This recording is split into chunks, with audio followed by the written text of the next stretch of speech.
స్కూల్లో మీ పిల్లవాడు top ranker కానీ స్కిల్స్‌లో జీరో. జాబ్ వస్తుందంటారా?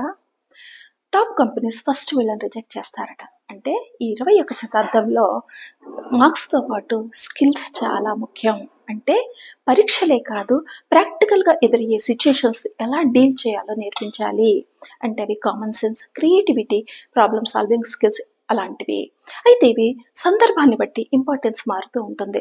అదే మార్కెటింగ్‌లో ఉండే వాళ్ళకి కమ్యూనికేషన్ స్కిల్ అనేది చాలా చాలా ఇంపార్టెంట్.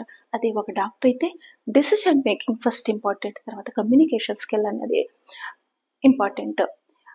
రీసెర్చ్ ఏం చెప్తుందంటే పర్సన్ సక్సెస్ అవ్వడానికి 85% మనిషి యాటిట్యూడ్ ప్రవర్తనే కారణమట. మనస్తత్వమే కారణమట.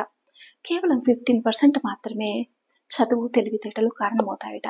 అంటే ఇక్కడ చదువు అనేది ఫౌండేషన్ లాంటిది. లీడర్‌షిప్ క్వాలిటీస్, సాఫ్ట్ స్కిల్స్ లాంటివి, వీటిపై కట్టిన భవంతి లాంటివి. ఫౌండేషన్‌కి ఎవరు రెంట్ కట్టరుగా. కట్టిన దానికి రెంట్ కడతారు. అలాగని స్ట్రాంగ్ ఫౌండేషన్ లేనిదే కట్టలేము.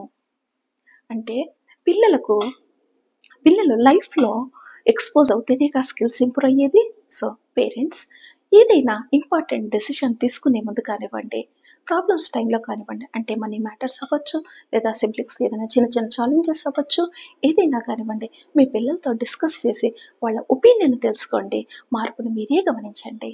Thank you.